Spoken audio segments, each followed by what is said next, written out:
Well, how did your old man tell you that he was going to sell the, like?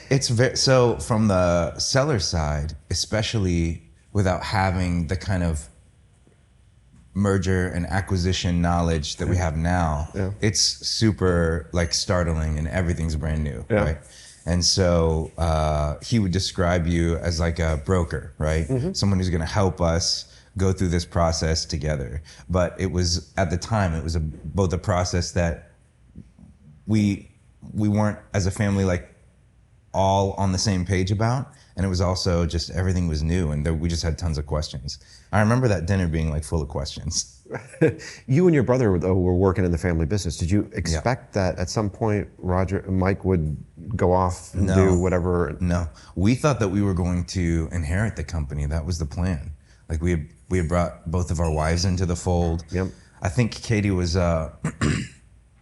helping out with accounts payable and accounts receivable, and Amy was doing admin stuff downstairs, and Andrew was doing ops, and I was doing marketing, and we had like gotten all of the family in. We had family commercials, everybody around town kind of knew all the stuff, and so that was the plan. We were not thinking that way at all until, I mean, you know what happened, right? I don't know. Can I say? Let's talk.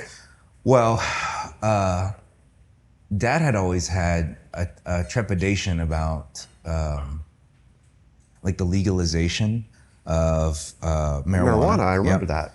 And that was always kind of working in the back of his mind a little bit. He'd bring it up a lot. How do we go through the processes of making clients feel comfortable and trust a company when you could totally have a high technician moving in and out of their house? But it turned out we had it was a little bit worse than that. I remember showing up at work on a Monday morning, and my brother and a bunch of like branch managers and division managers were like hanging out in the warehouse, and they were all huddled around this cell phone. And I walk over and I was like, what are you guys doing? Stop. Everybody get to work. Dad's gonna be here. Do you know what I mean? And they were watching this video on YouTube. I was like, everybody, just please get to work. And but my brother was like completely fascinated. I was like, what am I looking at? I think I have an idea what he may have been looking at. But we had it was not during like office hours. It was on the weekend. We had an employee. This was during the time of the opioid epidemic. We had an employee who had a back surgery and had unfortunately become addicted. Yeah. And so there was a video, it's still on YouTube, of somebody swerving all up and down 601 for like ever. This driver behind him was just watching him. At the very end of the video, he goes over this bank and like pulls this Dukes of Hazzard, and the car is like upside down against a tree. And I remember that being probably the heavier catalyst of Dad being like, okay, like I don't know if we can sustain going forward like this. How do you pay to insure something as it grows to a particular size, right?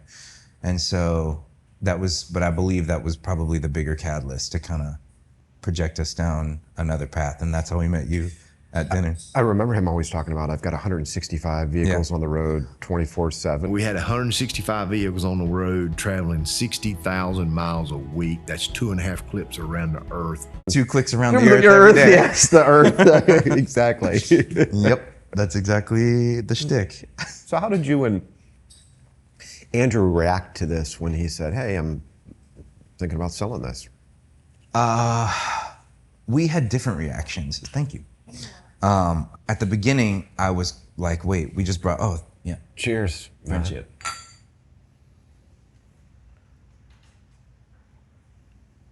Yeah, hair from the dog that bit you.